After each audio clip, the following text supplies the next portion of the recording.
Good day, Sir Ben. So, dito na tayo sa field. Ayos na natin yung erga ninyo.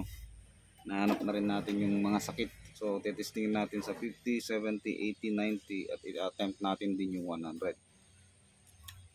So, ayan. Load na tayo. Start tayo dito sa 50. 50 meters. So, sobrang lapit ito. Walang problema.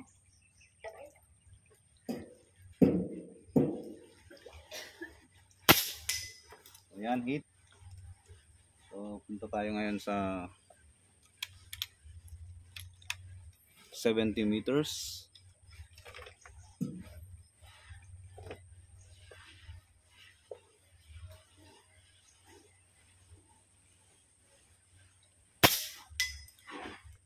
Ayan, hit ulit sa 70. Punta tayo sa halos magkasunod dun sa straight line na 80 at 90. So 80 meters, maririnig natin sa video tumutunog yung mga plate. So 80 meters.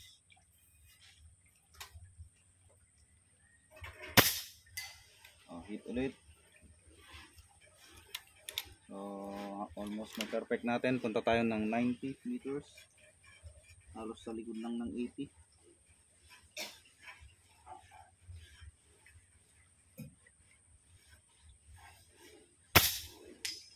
Hit ulit.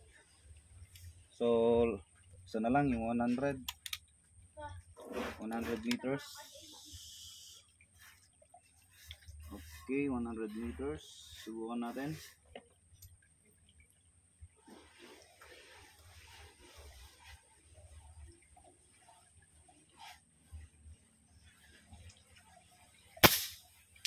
Yan, hit. So narinig po natin sa video. So isusum natin yung 50 kanina. Yung 50 ay nandyan. Tanggalin natin sa tripod.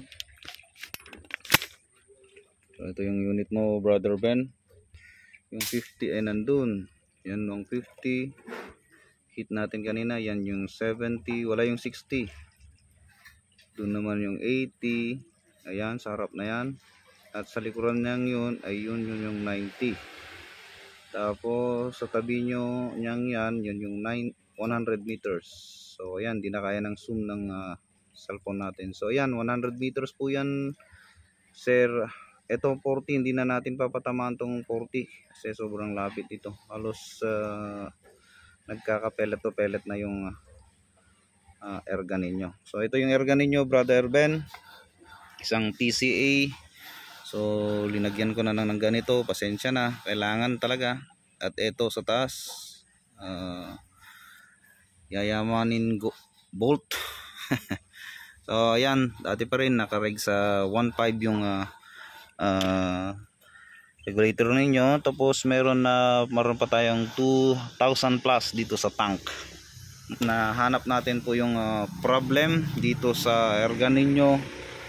So pagkukwentuhan natin yan, sir, pag punta na ninyo dito sa Nueva Vizcaya. So from galing po kayo ng Kiangan, Ifugao, pagkukwentuhan natin kung anong mga gagawin dito or anong mga dapat do's and don't mo. Ganun din yung data of past engagement para sa 40, 50, 60, 70, 80, 90, 100 meters. So yan, na perfect natin from 50 to 100. No miss po tayo mga kaergan. So ayan, very consistent na po as per request niyo na hindi nakakatama ng malayo. Napakalayo na po yung 100 meters mga kaibigan. So yung target natin ay around 3 by 3 inches target plate. So gumawa tayo ng plate. Mayroon pa tayong plate dun sa dulo 120, tapos yung pinakadulo doon ay 150 meters, pero wag na nating i-attempt at mahirap makipaglaro sa wind. Okay, so wind value. Ayan, very accurate na, very consistent na, Brother Ben, Kabigat Junior ng Ifugao. Salamat po sa tiwala.